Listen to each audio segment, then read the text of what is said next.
We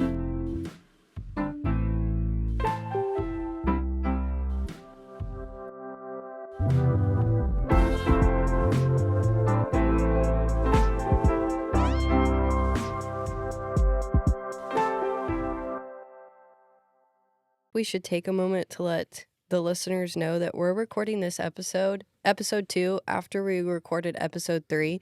So if this one has no technical difficulties, it means we're getting better. If it has several technical difficulties, we're still always working harder. Welcome to Book Thots. We are thoughts for books, and these are our thoughts on books. For the second episode, we will be reviewing chapters 7 through 14 of Onyx Storm, the third book of the Empyrean Series. This is part 2 of our 10-week journey diving into Onyx Storm. Before we jump in, we do have a content warning. Today's podcast is rated mature. We are Book Thots after all, so we're going to be using adult language talking about adult topics, so please pay attention to who may be listening near you. This episode will also contain spoilers for Fourth Wing, Iron Flame, and Onyx Storm. We focus on specific chapters each episode, but our conversation will include the entirety of the series. So if you haven't read them, today's podcast is not for you. Lastly, I'm just going to apologize ahead of time. Maybe we, but definitely me, will at least mispronounce a name or place. Adriana, will you give the recap and strip down those chapters for us? Today we are going to be covering, like she said, chapters 7 through 14. So I'm going to start with chapter 7. This chapter starts off with Riddick asking to be on the quest squad, which, first of all, we just love him, and I think that's the greatest name he's come up with. Riddick not only wants to be a part of the group as to go on these missions and into battle, but fears something always happens to them when they are apart. He definitely wants to be able to protect one another. Vi, Ree, Riddick, Imogen, Bodhi, Marin, and Quinn all head to get Sawyer for this next plan of action. They are going to bend the wards so that the Flyers can wield their magic and stay at the college.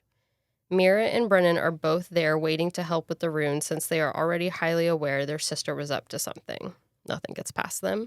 After completing the altercations and hopefully not losing other protections that were missed, the Flyers are able to wield their magic.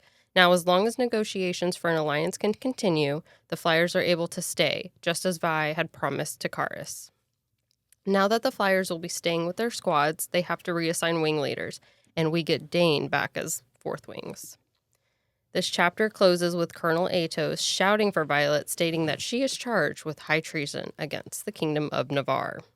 This was one of my favorite chapters, to be honest. Violet and Mira, their complete personalities shining through. She's like, I knew you were going to be down here. I know that look in your eyes. I know what you're up to. And Imogen coming out and being like, we have a problem.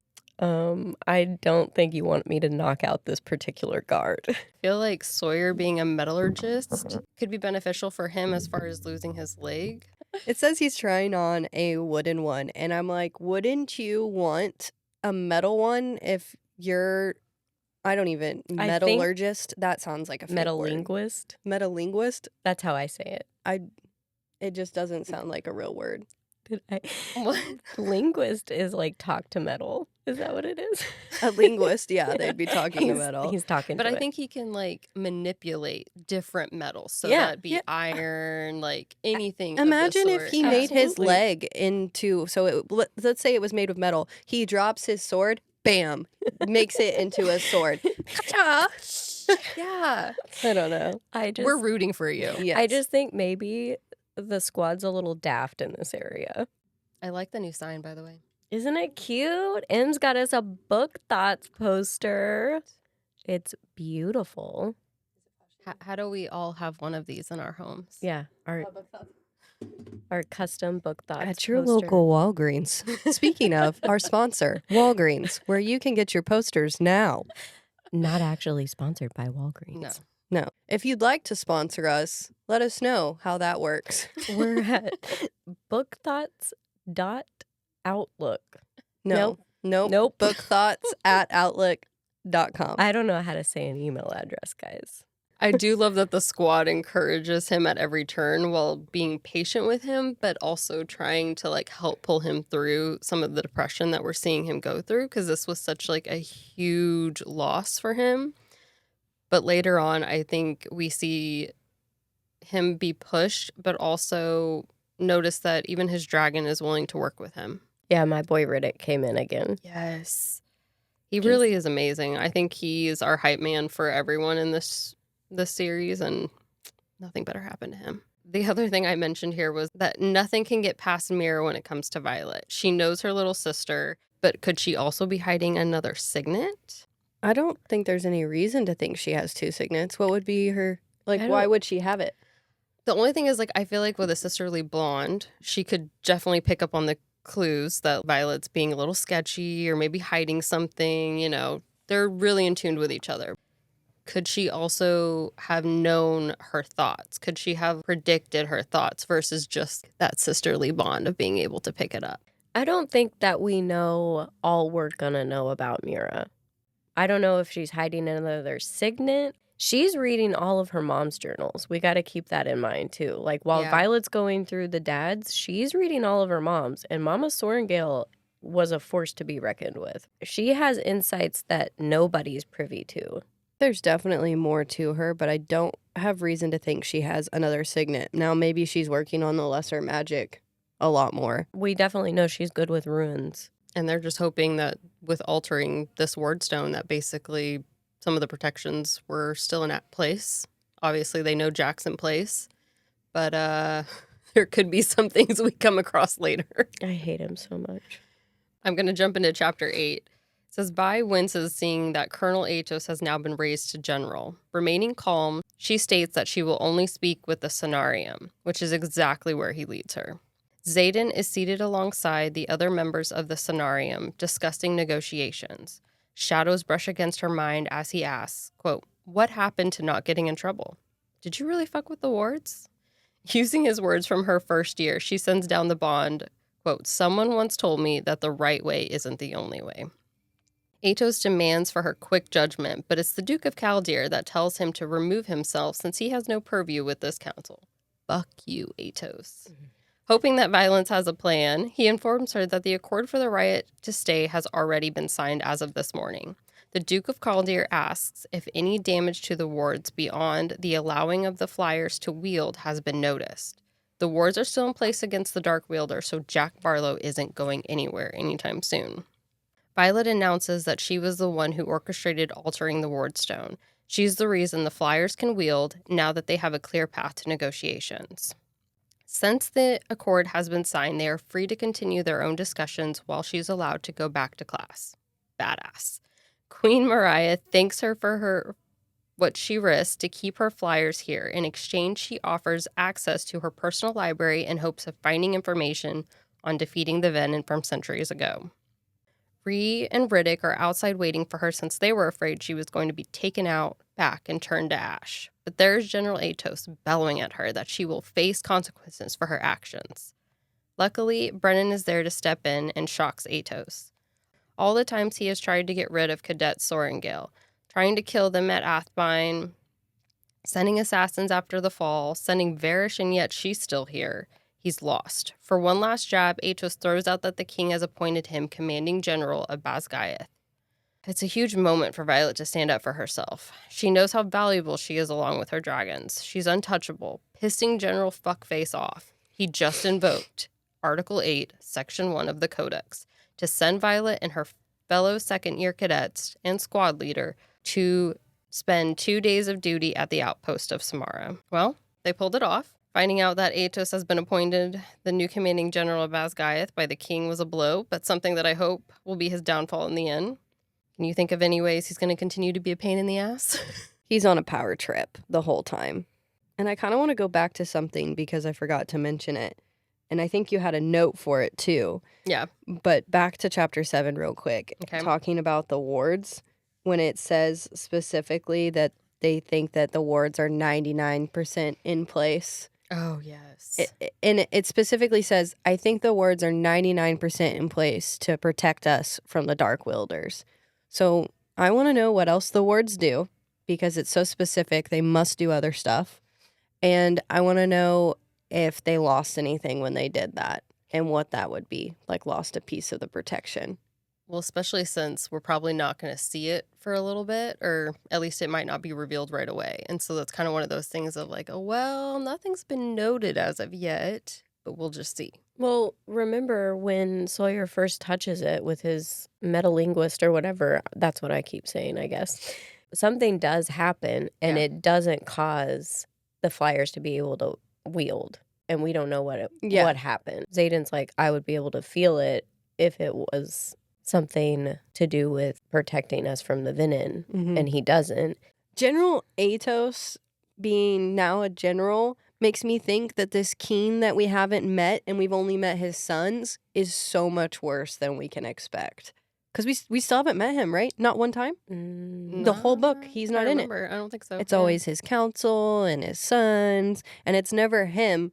But he appoints some of the worst people, so I can't imagine he's a good guy. Well, and she walks out after speaking with the Cenarium as soon as Queen Mariah gets there, and she's about to still meet with the king and all of those members. We have him, we have Grady that comes of it to send them for looking for Andarna's 7th breed, basically, of dragons. And so, yeah, I don't really like where he's... I'm not even going to mention the series because it would be too big of a spoiler, but I don't trust Keens who don't have names. Period. We can't even say what that reference is, but I don't trust Keens that don't have names. That's it. That's all I'm going to say. So moving on to chapter 9. Atos sends Vi and her friends to the outpost of Samara to perform war duties for 2 days as punishment. While there, they learn of a venom attack on Newell. They have a mission to help extract Marin's family while evacuating as many civilians as possible. Don't forget the dream. Also, in this one, I really liked that the guy commanding is like, fuck, it's Atos in charge now. What was everyone thinking? And then he's, I don't need cadets, man. I'm fighting a war here. I'm not going to do your stupid, petty punishment against these cadets. Yeah. And then he tells them just stay safe and out of my way, pretty much. And so I thought that was pretty cool that Atos, while is on a power trip, doesn't have the same power that Sorengale wielded over the troops. They did go help everybody, even though even though they were told not to. He's like, don't worry, we fought with your flyers. Yeah, I think it's Traeger that asks about his Borromean civilians that were possibly kind of left in the destruction. And he admits the king is not letting anybody in, but they fought side by side and they're doing what they can to help. So I thought that was really good to give us a little bit more perspective on how everybody isn't corrupt that Violet and them are going to deal with. Like, there are some good people still under the wards. I think that was important, and the dream is huge because we don't know that that's Violet's second signet at this time, but rereading it, when it talks about brown eyes, I think they're brown eyes, of her family in the picture, and just knowing what happens, it's so obvious that she's in someone else's dream. It's honey brown. Honey brown. Yes. And even later, when they take the two brothers to Basgiath, she's like, their honey brown eyes look familiar. Mm-hmm. And when I was reading this the first time, how did I not put 2 and 2 together? But I just don't pick up on those details. Went right through one ear, out the other. When she puts emphasis on people's eyes, I'm like, we need to pay attention because there's something about the color of people's eyes that she's going to come at us with, and we're going to be like, we saw that. We saw it every time she mentioned it, but we didn't know why we were seeing it. She even mentions Garrick's eyes, his hazel eyes. So I don't know. Like, eyes and hair. What is it? What is this detail? A note that I have is them talking about they're going to have to sacrifice some villages to save more populated towns. That's a hard decision that you have to make in any war, since I know so much about wars. Expert over here. Yeah, just your little, that's what they kind of call me, is just the war expert. No, but it goes back to Garrett, my brother, Jenna's husband. He's never read the book, but he was saying that he thinks the Venom are the good guys. I don't think the Venom are the good guys, but I don't think they're fully bad. And it kind of just goes down to something as taking out a village. you're kind of the bad guy there because you decided the value of that village was not as great as this town. You can give Garrett a little bit of credibility when it comes to talking about war because he does have firsthand experience. Yeah. So, He's the actual war expert. He served for 10 years or almost 10 years. I feel like some of the excerpts we get at the beginning of the chapters, though, even kind of show whether we know what happened to these people or not. They could still potentially be Venin now because of the war that was at the time. These people are missing. These people are never been seen, or like something is alluding that like something happened. They're either dead, they could possibly be Venin. That's going to play a huge role, and we might see more of what their side is fighting for or what they truly want and what separated the dragons and kind of go from there. I do have detailed notes on her nightmare when Kat is looking at her and she's like, we have to leave now. And she's telling her, no, I want you to go. You need to be the queen of your territory. I think it's Tyrandor is what she's talking about. And I was like, no, you're not the future queen. That's another thing wrong. Before she even notices the portrait with the eye color. When I read it the first time, I didn't realize that we were in someone else's dream. But I did start reading it and had to halfway through go back because I was like, wait, is this really happening? Yeah. Because she is with Kat. Did I miss something where this is real? No, this feels like a dream. I just need to finish it to see what is happening. Does anyone worry about Violet's conduit? Maybe I haven't read enough fantasy with conduits, but I just picture a flashlight with a bulb on the top. Okay, yeah. Is that a conduit? What the heck is a conduit? I think it's something she uses to kind of like help her magic in a sense. At least this is what Why I does she have a believe. conduit and not everyone else? Because her power's so great? Is it I like think it's to help amplify it. It's like a magnifying glass. Yeah. So she's so it doesn't look like a flashlight? Or you're just giving an example of what it does? Yeah. Not what it looks like? Nope. Okay. So the sun, then she has her little magnifying glass and it like pinpoints and helps her. It's a tool. She can kill all the roly-polies. Yes. Yeah. Her little venin roly-polies are just Okay. gone. As she gets stronger, she won't rely on it. Her confidence isn't that great. She relies on Taryn to pull that magic quite a bit. And I think we've seen that she can wield this out of the sky just by emotion and alone. Is it like in Akatar, the little vial things, Azrael and Cassian have to use? Their yes. siphons? Yeah. They're siphons. Is it like a siphon? So this is me describing what I think it looks like. Metal, where you can hold it, and then it's got glass, like a glass orb that stores her power, and then she can use it as a laser to pinpoint where she wants it to go. Yeah. She needs to figure it out, though, because I feel like she breaks it every other Every time. chapter. I think a wristlet to hold it is not great. They should do a watch. I knew that was going to happen. I knew it. Bye-bye, Book Thots. We're no longer Book Thots. We're just on air. If you're just listening and not watching on YouTube, by the way, subscribe. Our sign fell off the back of the couch, which is fine. It's all fine. Everything's fine. The world is burning. Okay. I Next. think this conduit will hinder her in some kind of capacity, whether we see it in battle in this next round. I think it's this next chapter, but yeah. I don't know if it's going to hinder her or provide power for the venin around her because Xaden's already freaking used it. Or She no, needs to rely maybe on her he own. hasn't. No, he hasn't used it yet. Yes? Hasn't used a conduit? He steals it from her to save her. I just don't freaking know when that he doesn't use condoms. I don't know. They don't get pregnant. They take these little vials. Okay, wait. I want to talk about that. That is my biggest pet peeve in a fantasy book.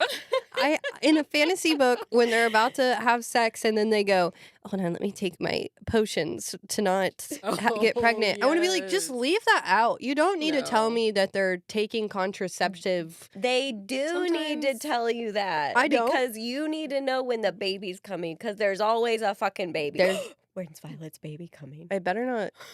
Once you get the main character pregnant, they're out of the book. Well, yes. You can't keep fighting. Sex ed, guys. And it's fine. But it always happens. It's just like they're about to have sex, and it's almost like a Trojan commercial or something, because the way it's written in the book is like, oh, we're about to have sex. By the way, when we have safe sex, we use Trojan condoms.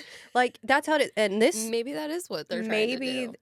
My favorite is when the dude takes it. Yeah. And he's like, don't worry, I've already taken mine. And then I'm like, yes. Don't we yes, wish yes. that was the Let's go, case? fantasy. Let's become reality. Yeah, never gonna happen. Mm. Everyone would be pregnant all the time because the men wouldn't take it, and then they'd be like, "No, I took it. I swear I took it." Get your conduit out. Yeah. Okay, I'm sorry. I Practice don't safe know. sex. Use a conduit. I don't know when he uses the conduit, but I think it hasn't happened yet. You're thinking of when they're at the place with the kitties everywhere. Yeah. Yeah. Okay. Yeah. Audrina, take us to chapter 10, or we might stay Get here us forever. out of this. We've spiraled. Okay, chapter 10. At the Battle of Newall, Wyvern and Venom are everywhere. The squad tries to engage while also saving lives.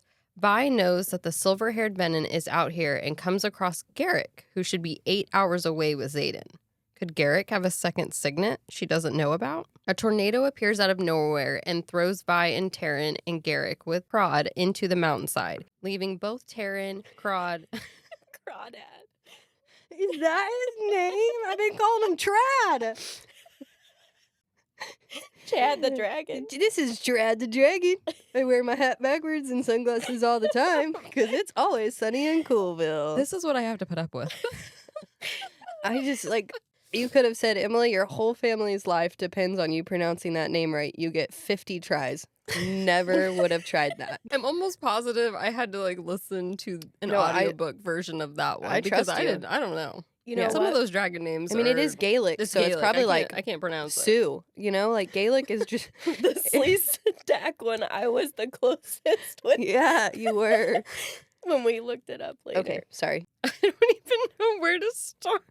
Crawdad. Probably you start leaving both. Leaving both Taryn and Crod knocked out from the impact of falling along the ridge, Garrick helps Vi since her knee is dislocated. That's when a bolt of lightning strikes and they see the silver-haired Venom approaching them. They learn the Dark Wielder has a faded tattoo on her forehead and bright red irises, wondering if she could potentially be a powerful sage or maven. She tells Violet that she was disappointed she was so easily lured past the wards into her trap. God damn it. You're doing great. You are. You're killing it. I remembered what I was going to say that was so important to help you. Yeah. The wristlet attached to the conduit makes me think of the Wii controller. She's just going to yeet it through the TV at some point. I just think I don't know. You can't ruin a conduit to your body. I don't know. It just seems like a wristlet is a risk. Doesn't she use the wristlets, but she also has something around her neck? Or was that what's holding it? You got me on that one. Maybe I read it as she was holding it as something she put. No, the necklace is something that's given to her later, isn't it? I don't remember a necklace. I'm going to tell you that I don't remember. He went to Jared's. Garrick's. He went to Garrick's. Oh my gosh, Okay. guys. Okay. After Violet tries to throw up her shields from Andarna and hurl daggers at her, the Venom just waves her hand, tossing the knives to the ground mid-flight. She calls Violet an effective leash, just like Jack did. She flicks her wrist, levitating Garrick in the air. While he's clawing at his throat for air, we are told this Venom's name is Theophany. And she will let go of Garrick, the Walker, she calls him, but she has a question she wants Violet to answer first.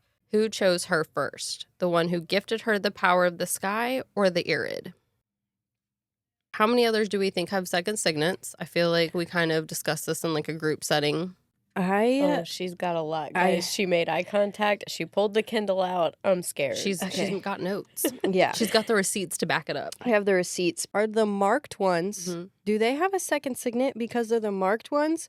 Or do they all have a second signet because they bonded a dragon that is in their direct family line? It talks about how, thank God that the recording of history is a little different. So I'm starting to think that these marked ones that have second signets, it's not because they're the marked ones, it's because they bonded a dragon in their direct familiar line and they recorded it wrong. And why is it that you're not allowed to do that? Because you make a stronger writer. I also want to talk about how at the beginning of this chapter, the little excerpt, it says the power that they're taking from the dragons and they're getting from the Gryphons. it's about balance. And the person that wrote it is saying that there's going to be a need for balance. So not only the power you take from the ground when you're Venin, but the ones that the dragons and the Gryphons are supplying is against nature as well. Or it has to be, because it's talking about the balance. Yeah, that magic requires or demands that balance. Yes. Yeah. It is A Modern Guide to Aerial Combat by Major Constance Cara, which I don't think we've met at all. I don't know where she is in history. I really liked that one too. By deciding to use magic and wield from a dragon or a griffin, are you effectively creating Venin? Are you effectively making it to where others can wield from the ground? Since you have a way to wield, now somebody else needs a way to wield. The third episode, I talk a lot about the second signets. And we're recording this episode after we recorded the third episode. So it's going to sound like I went back on it. But I think that the second signets is not from them being the marked ones, but from they bonded a dragon in their direct family line. First notice we have is that it's all the ones with the marking. Yeah. So that's what makes us think, oh, that's got to be the connection. There's more to it. And that's why I keep pointing out, does other people possibly have second signets we might not know about or that could develop them? Yeah. Oh, But I definitely think it's the dragon lineage for sure. And it says that the dragons are building their own army. Yes. And that's why they did it. This Venin is powerful enough to be a sage or maven. She clearly wants Violet for her dragons, especially her Irid. Why does this give me White Walkers from a Song of Ice and Fire series every time I read it, or am I the only one? I picture her looking crazy creepy. I picture the White Walkers too. Like you're saying, you think the White Walkers are the Venin. Yeah, 100%. They want the dragons. They Mhm. want the power that comes with it. I highlighted in this chapter Taryn's quote that says, "Do not channel more than you wield." And then I also wanted to talk about how then Theophany says, "The one who gifted you the power of the sky or the Irid." When we talk about fan theories and we talk about how the Irids take their power from the sky, this one says Tarn's the one who has the power of the sky. Or Tarn, whatever. Especially as a second read through, I Yeah. thought that was interesting that she wasn't necessarily talking about Andarna giving her that power. She was talking about the lightning and what she wields out of the sky, but what she's not also pulling from it. And then when Taryn says, "Don't channel more than you wield," and she's not touching the ground, which is where the Venin supposedly get their power from. She's in the sky. How can she channel more than she wields if she's in the sky, if not the ability to pull from the sky already? So are you saying that you think that in that moment she's talking about becoming Venin, like channeling from the ground? Mm-mm. No? You're basically saying that because she wields from the sky, you're talking about... She can pull more from the sky, but not through Andarna necessarily, possibly through Taryn. And you can become Venin without the ground being involved. Oh, I thought he was just meaning like don't bite off more than you can chew. It probably is. I am probably looking reading for- way more into it than is necessary. Are you thinking that she can still channel from the sky and become Venin I don't know. in a sense, or without using the Possibly. ground? Is that what you're saying? That is what I thought, Okay. yes. That would be unique because her power straight up is within the sky. So that would be interesting, That would especially be- because it's the balance, like you were talking Yeah. about, with people mostly using the ground to channel So and just, drain that magic, drain the earth of its magic. he didn't say don't die. He did like he usually does. Well, in chapter 11, in this scene, Theophany reveals that some believe in the existence of a seventh breed and that she knew of Andarna's true nature as an Irid scorpion tail, a rare creature. Violet, unaware of Andarna's significance, pleads for her to fly away for safety. Theophany tells Violet that she doesn't understand Andarna's importance and implies that she, not Berwin, deserves credit for their survival. Theophany offers to teach them in exchange for Violet's loyalty to grant her control and knowledge, promising to let Violet keep both of her dragons. As a gray-winged wyvern takes Theophany away, Garrick reacts in surprise, and Violet confronts him about being called a walker. Violet realizes that Garrick may possess a rare ability to travel great distances quickly, something only mentioned in the ancient text. He avoids the question, but hints that she too will unlock a powerful signet.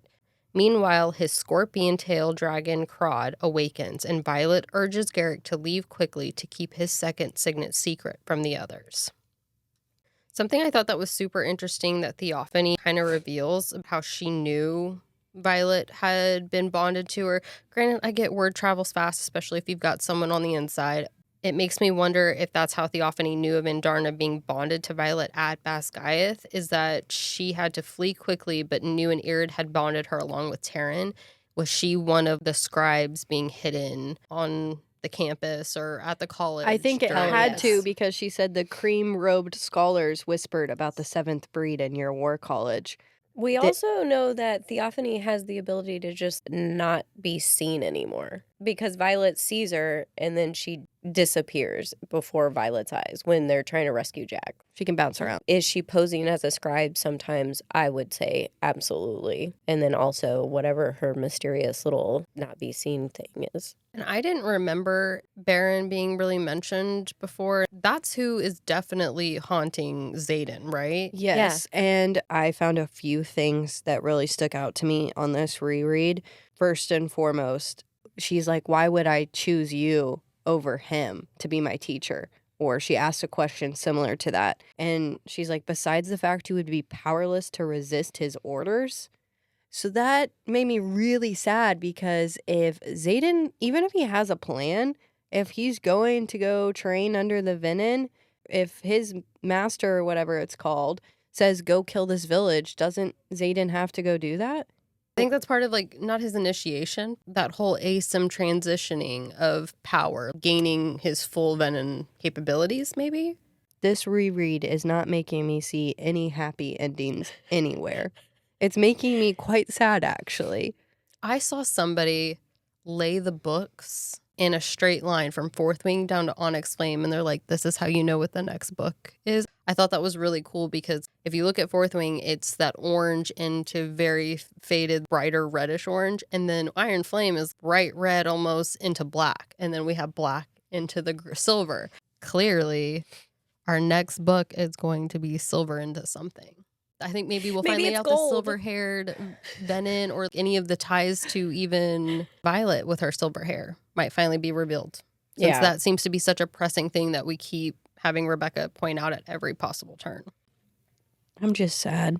Xaden's gonna be bad. I don't think he's not gonna be bad. It's a new moon moment. Ugh. We don't know. I'm just very curious about who Berwyn is. What was Xaden's grandfather's name? That was Segale's first writer who didn't make it through. I want to know if it's Berwyn. Does it give a name? It might not, because he didn't even make it out of the war college, or he didn't graduate. He didn't graduate. He didn't make it. Does it say he died? But I want to know if he didn't make it through because he channeled and Is now Berwyn. Berwyn. Berwyn. When Xaden says, I can't kill him, and he did try and kill him, and now he has the scar marking his face where Xaden tried to kill him, but he didn't succeed. He's his sage. Why does he want him? It's valid to bring up. The only problem is since we don't know much about him yet, I just feel like we see that he keeps encroaching on his dreams and kind of calling to him in a sense. That's all the power as of right now that we know he has. And so clearly Theophany wants to use Violet, teaching her to use her as the student. I don't know if with her comes Xaden, or if she's hoping Violet will only choose her, and then with that she gets those two dragons. But clearly the Venin don't all just like each other. No. Just like with the chain of command within Basgiath and Tyrandor and everybody, there's disagreements, and Venin are not immune to that. They don't just, oh, we're Venin, we're all bad. We all have the same thoughts. All right, chapter 12. Violet and Xaden share a passionate kiss, filled with urgency and longing. And gods, have we missed some of the steaminess. Xaden admits his fear when he learned Violet went into battle, expressing his desperation to protect her. Though he respects her decision, he struggles with his own control and worries about his ability to be closer to her. Violet vows to find a cure for him, determined not to lose him, even if that means she can't have him in bed. More incentive to find a cure quickly.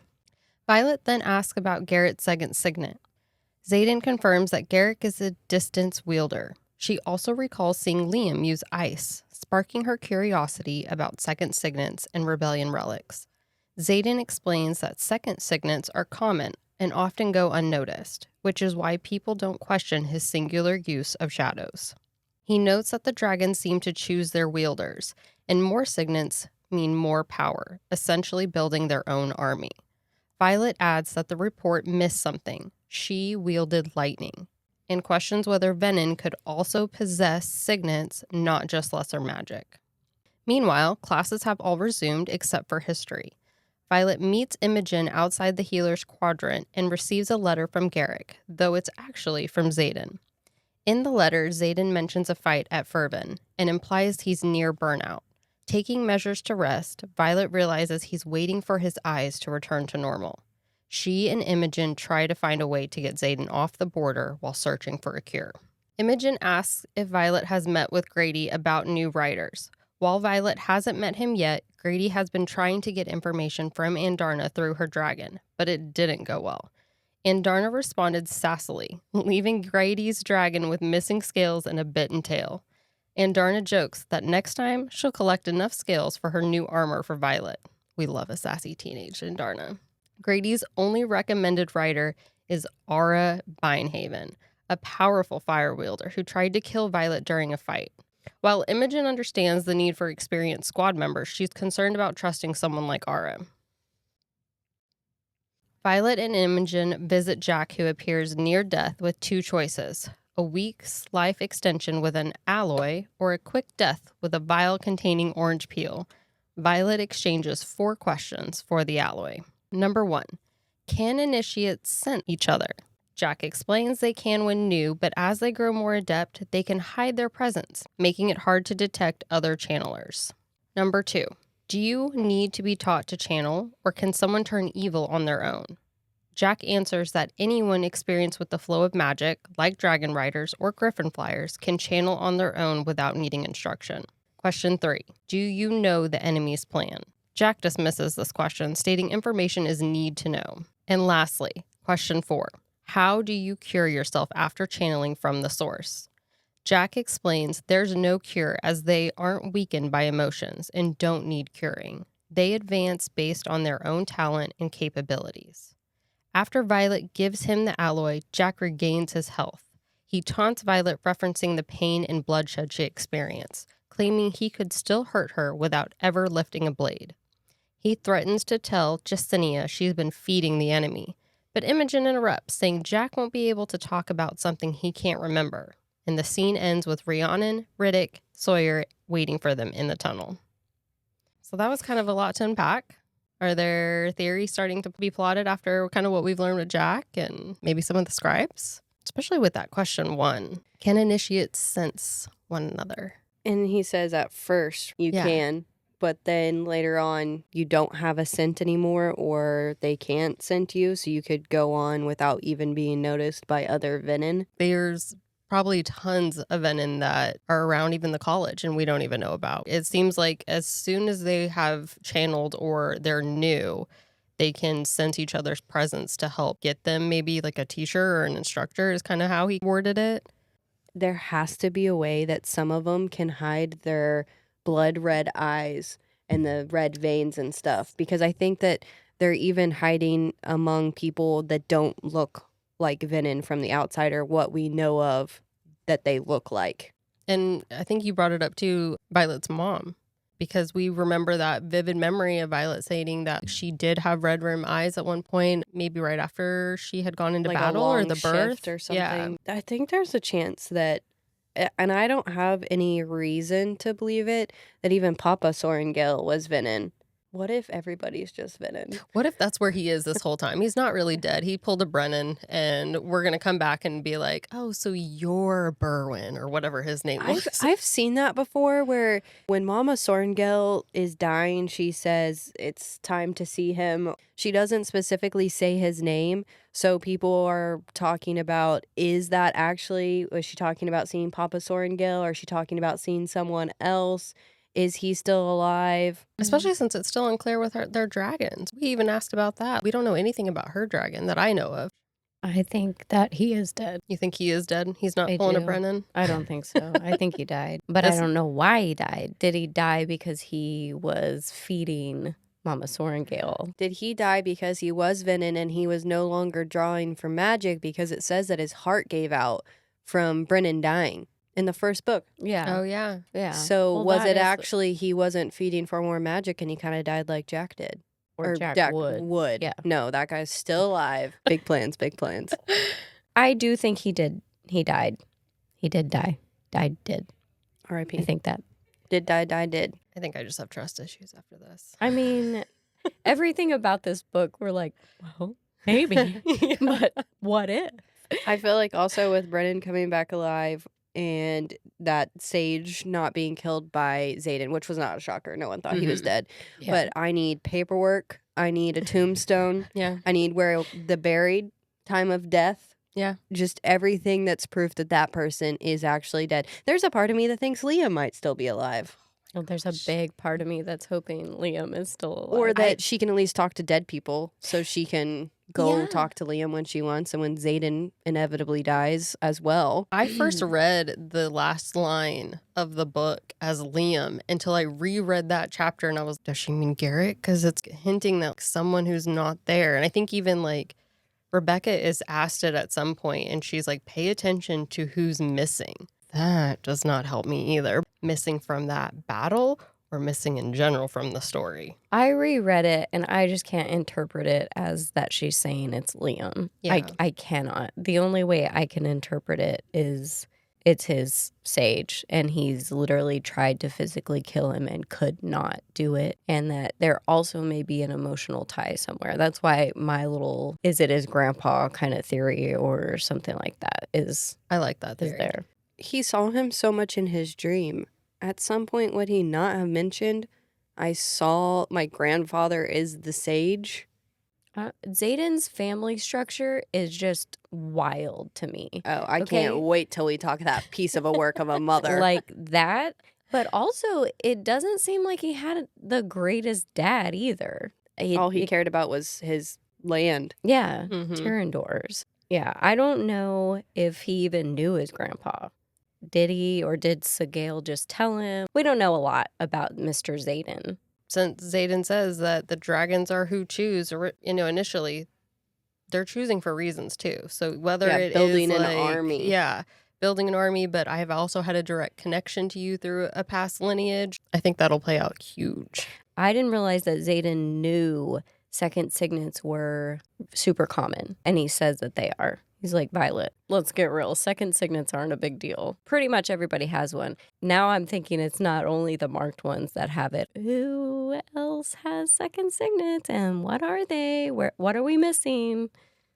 And to kind of drum to the negative beat that I've been drumming to this episode, not feeding Jack is killing him, which we've talked about either in the first episode or the third episode. That just means that if Xaden doesn't feed, then he will die. And if we don't have a cure, then he's going to need to feed. All right, are we ready to move on to chapter 13? Let's do it. This chapter starts off with some laugh out loud moments between the squad. From Riddick bed hops like a fucking frog to Vi and Xaden bicker like an old married couple over the same fight. I'll trust you if you stop keeping secrets, but it's my secretive nature that attracted you. And why can't you just stay out of harm's way for 5 fucking minutes? Yep, that pretty much sums up the last 2 books. Vi fills everyone in on what she learned from Jack. They all head to the archives to meet up with Jesinia and see what she's been able to find. She's able to bring them 6 tomes. Some, she notes, mention the southernmost isle of Deverelli. While reading through General Cato's journal, She mentions a whole section of pages is ripped out after he notes that there may have been an outside isle supporting the Second Crowlin Uprising in the year 400. It was assumed that Corden sent soldiers. Then we severed all communication with most isles after they sided with Poromil around 206, and they in turn killed every emissary we sent in the centuries that followed. If anyone knows the answer, it would be Vi's father. Violet tries to think of a way to get Dane to help retrieve her father's research. Although things have been a little tense between the two as of late, she's hoping her childhood friend will understand and be willing to help. But before she can talk with Dane, Professor De Vera in Battle Brief flicks her wrist to bring out a large map of the continent, showing much more red coverage spanning from the Barrens up the Stonewater River, falling short of Samara before it spreads along the ward line. Almost like the enemy is searching for weak points. Violet notes that the capital of Brevik is Zoila, which fell a few months back, but the kingdom's seat of power, which is actually Seneva, still stands. Worried for the safety of Queen Mariah and her library, hoping they are both well protected.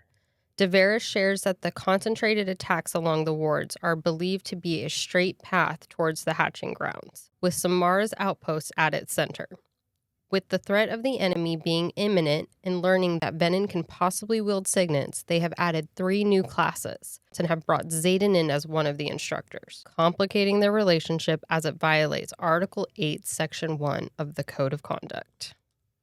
After learning of the missing pages from the Second Crowlin Uprising and General Cato's journals mentioning the Isles of Deverelli, this just supports how important Vi's father's research was. He was very secretive about it 6 months before dying. Do we think that there's more to that? Because Grady definitely wants to go northward. There's just so much more to his research, and why didn't he share it?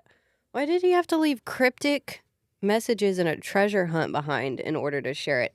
If you knew you were dying, why wouldn't you sit down, Violet, and say, hey, by the way, your whole life is a lie. Everyone around you is lying to you. I'm lying to you. Your mother's lying to you. And there's Venin. That's real. And just kind of go through a checklist. It just doesn't make sense to me whatsoever. And I also, why are we still following the Codex? It just doesn't make any sense to me, period. The Codex, when it's like Article 8, Section 1 of the Code of Conduct, it just pisses me off. It does. That's not me mocking you. That's me mocking the book because it just doesn't make sense to me that they're still following the Codex. Yeah. Jenna, you were even upset that they went instantly back like nothing had happened at the college. And you're like, you guys don't want to address the big elephant in the room. Like, you led a successful revolution and you showed them that you can make your own wards. So I agree with you. Rewrite the manual. Stop it. Only use it if it benefits you. Otherwise, say fuck it. But you know, General Atos is going to use it at every hand and turn he can. He's using as a weapon this point in Freaking time. nerd. And if you pay attention, all of the leaders know it by heart. It's literally what they live by. It's like the 10 Commandments Yeah. to them. And thou shalt not kill, although theirs is thou shalt kill, Atos, period. Atos on the mountains with his stone tablets. Violet, and I quote, says, he basically said we could be surrounded by Venin and never know it. How? They don't all have red eyes. They don't all have red veins. See, I almost wonder if that's why Mama Sorengil made Violet switch from being in the scribes, because her father was very adamant you were going to be with the scribes. This is where I have been like training you all this time. He's leaving all this research technically for her to find, I would assume. I think she knew it wasn't a safe place because she said that she knew once Violet found out the truth that she wasn't going to accept it and she'd fight it. So it was a death sentence for Violet to go to the scribe quadrant. Yeah, she prepared her. And we know that Papa and Mama, Mama Mama and Papa, Mama and Papa didn't agree on things concerning Violet at all. He essentially kidnaps Violet and takes her to Dune's temple to basically christen her. I'm just kidding. Yeah, like sacrifice her. Yes. Okay. Thank you. It's like she was like partially devoted or something like that. Yes. I just want to know, had they never heard of marriage counseling? Because they did a lot of shady shit to each other. They didn't agree on how to get Violet where she needed to be. And I don't know why Violet was the chosen child. I don't know. They had a healer, Brennan, who they're just like, you know what? Go for it, dude. And then he gets sent to death. Well, I'm sure we'll get into this on the chapter where she's christened or dedicated or whatever. Dedicated. That's That's the the word. word. Dedicated. Holy shit. That was hard to But get I to. think, doesn't it say that she was sick and dying before she got dedicated? I believe so. There's some reason why he takes her in the dead of the night behind her mom knowing. We know that she was feeble from birth because of the mom's sickness that she went through during pregnancy. Yeah, because Violet has EDS. It affects the body's connective tissues. Yes, It's yes. Yeah. So 'Cause like isn't that's why that- she's got so much hypermobility, her joint pain, plus she's got super chronic fatigue, and she constantly has to wrap her joints even before battle and then after any injuries that she succumbed Pretty to. much just a walk around. That's what Rebecca has in real life, and I her think son, so, yeah. right? And her son. Are we segueing to chapter Yeah. 14? Okay. Xaden refuses the codex. Don't start this. It was on my segue. I Did got you it. get No, it? I got like, it. Like a Blart the Mall comp. Yeah. On the segue. We're Okay. just like instantly slowly. Yeah. Okay. Chapter 14. Xaden refuses to let the codex get in the way of his and Vi's relationship. He will be teaching a new class, Signet Sparring, to the other riders and flyers. Meanwhile, Vi is determined to ask Dane for help getting her father's research from General Atos's warded quarters. She asks Bodhi to stay to help secure a private conversation while she lays out the information she is seeking. Since only a member of the commanding general of Basgaia's bloodline or marriage can pass through, Dane agrees to help while his father will be away at Caldir. As Xaden and Violet continue their conversation about the position that they are both now in, as professor and cadet, Xaden is hoping to ask for an exemption from Colonel Panchek. But of course, General Atos walks into the room to inform them that they do not need to waste their time. There will be no exemption because he has personally denied it. I just love that Xaden calls him an asshole to his face. Insulting him is not against the code of conduct. He already checked. With the threat of Xaden channeling again while beyond the wards, they are desperate to keep him where he will be safe, even if that means as a temporary professor. He has to have no contact with Cadet Sorengale. Leave it to General Atos to go above and beyond to make sure they have eyes on them at all time, including the oh-so-trustworthy Ara Bindhaven, who is just biding her time to turn her in along with a few others. The next Monday, Violet is meeting with Captain Grady, listening to him argue about locations to search off the map of the continent. Everything in Vi is telling her she needs to travel south, not north. But Grady is determined to fly northward into uncharted territory. They have been given 6 months to find the seventh breed. They will be reporting back in with a sonarium in between potential sites to keep them informed of the search. Violet and Captain Henson seem to think along the same lines. This is a waste of time when they clearly need to go south towards Deborelli. Vi informs Xaden through their bond of the information they came across with Justinia about the missing pages from General Cato's journals. How conveniently General Atos asked her about her father's research on the subject of the Isle Kingdoms just last year. So why is Grady adamant on going northward?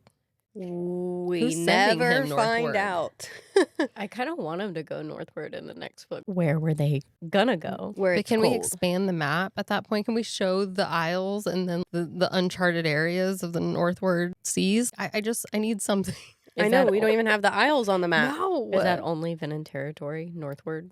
It's Venin. They were gonna go to a trap. They're Maybe. like the last remaining continent that has magic and hasn't been touched by Venin, I believe. Because all the Isles are obviously drained of their True. magic. I Or don't they know, never so- had it. I just made a really weird noise.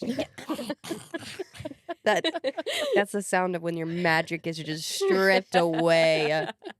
The continent has the magic, Mhm. and apparently they're the only place that has the dragon eggs now. There's the Vale, and then they took a few to Tyrandor. I still think Grady is going northward for a reason.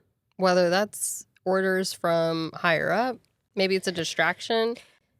he's not a great guy because he let Varish do whatever he wanted pretty much, right? Right.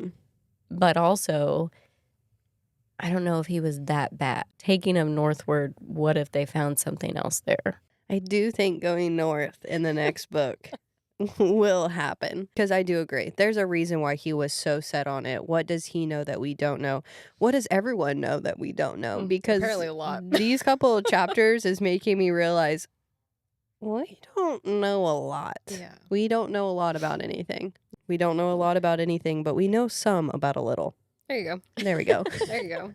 The squad choice that Grady made, Yes. I don't think he cared. I think he just put people together.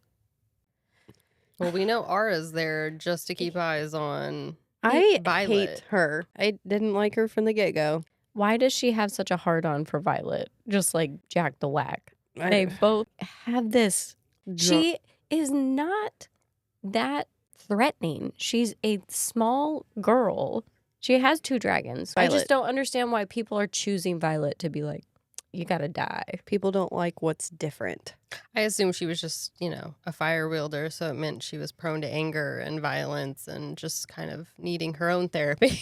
But, that was a far She stretch. has her own fire that she can never put out that's within. What did Jack wield? I don't even remember. Do we know? Hatred. We know he's allergic to oranges, and we know, was it just like, Do you think that Rebecca has someone in her life that's allergic to oranges? Because that's just such a weird little fault It's to brilliant. have. Not only do we see Violet's tendency for knowledge be a huge factor for her to rely on every single thing, she basically can also use that knowledge to be able to think of ways to manipulate her enemies. She was going to go down in that fight with Jack, but she relied on the fact that she remembered just discreetly that he had that aversion for oranges. She definitely is underestimated by all of her opponents. Okay, so I was trying to remember what Jack's signet was before turning, right? Because granted, being a Venom, it could be heightened or he could be showing other portions of that ability now. Yeah. But when I Googled it, it says in Fourth Wing, Jack Barlow's pain projection ability is a Venom ability, not a signet. So we don't know what a signet is? I almost want to play the game again because I can't decide between Jack and General Atos. You know what? We're allowed to play that game throughout the entire time. Every time we come up with a character. Every time you come up with a change to your answer. We're just going to throw and it the out game there. that we're talking about is Armoire Bond Malik. And Adriana, you're trying to decide on your Malik, I assume. I assume you're Yes. not bonding No. General Atos and Jack. oh, If you Oh, are, no. I mean, she likes some spice in her life. Listen, Malik for me would definitely be a tie between Jack or General Atos throughout these portions of chapters we've gotten so far. My answer is probably going to change again, but I think my first time we did it, I did choose Jack, which was understandable. The ending of Iron Flame was such a slap in the face to me that I was like, okay, here we go. We're doing this. So I was just reeling from that going into this book again. But right now, General Atos, you deserve a I slap. am a big grudge holder, so I'm still killing Brennan. Oh, that's fair. That is fair. Big grudge holder. That's fine.